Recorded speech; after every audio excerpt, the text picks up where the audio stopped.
Voici un passage significatif de Capitalisme et esclavage. L'auteur dit à la page 21, « Le successeur de l'Indien, toutefois, ne fut pas le nègre, mais le petit blanc. » C'est-à-dire, ce qu'il est en train de dire, c'est que une fois que les Indiens ont été utilisés, qu'on s'est rendu compte que finalement, ils ne tenaient pas le coup et qu'ils n'étaient pas très rentables et qu'ils mouraient énormément. Et pour plusieurs autres raisons, on est allé chercher l'Européen.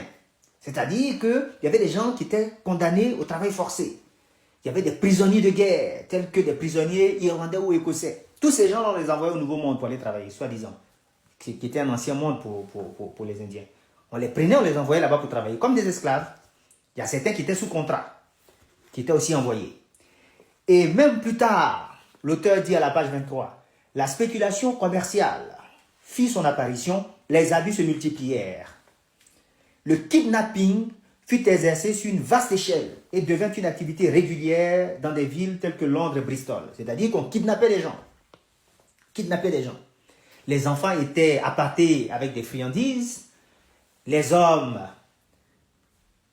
par exemple, avec l'alcool. Hein, tu croises quelqu'un au bar, tu bois avec lui, il te saoule et après, hop, dans la cale du bateau. Donc, ils kidnappaient les Européens pour les envoyer au Nouveau Monde. De la même façon qu'ils vont aller kidnapper plus tard les Africains. Tu comprends? Ils kidnappaient les Européens. Et plus tard, ils iront kidnapper les Africains. Et ça vous montre le caractère fallacieux des arguments utilisés qui disent non, c'est parce que les Africains se mettaient eux-mêmes en esclavage avant. Non! C'était du business. Le business a commencé par les Indiens. Ensuite, ça a été utilisé sur les Européens eux-mêmes. On les kidnappait. On envoyait les gens qui faisaient les travaux forcés, on les envoyait là-bas. Les condamnés, on les envoyait. En fait, des fois, c'était la Ligue du peuple qui allait là-bas. Vraiment, les malfrats, quoi, des fois. Et Benjamin Franklin va se plaindre de ça. Il dit, si on nous envoie, on continue de nous envoyer les malfrats, nous aussi, on va envoyer la Ligue de notre peuple de l'autre côté. Donc, il y avait du kidnapping, de la même façon qu'ils vont kidnapper plus tard les Africains.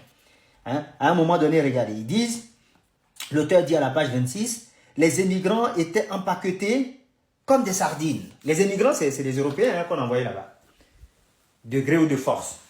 Ils étaient dans les cales de navires, avec de petits espaces collés les uns contre les autres, des fois avec les chevaux. Voilà. Il y a une dame qui voyageait et qui a vu ces gens-là dans ces conditions. Elle dit, on a peine à croire, écrit cette dame, que la nature humaine soit dépravée au point de traiter si mal d'autres créatures humaines pour si peu de profit.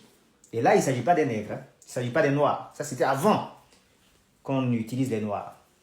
Donc, ça montre que c'était un business qui s'est développé petit à petit et que finalement, une fois que on ira voler les nègres en Afrique pour les faire travailler sur les terres volées aux Indiens d'Amérique, ben, on aura déjà rodé des pratiques de kidnapping, d'entassement dans les cales de navires qui avaient été déjà éprouvées avec les Européens eux-mêmes.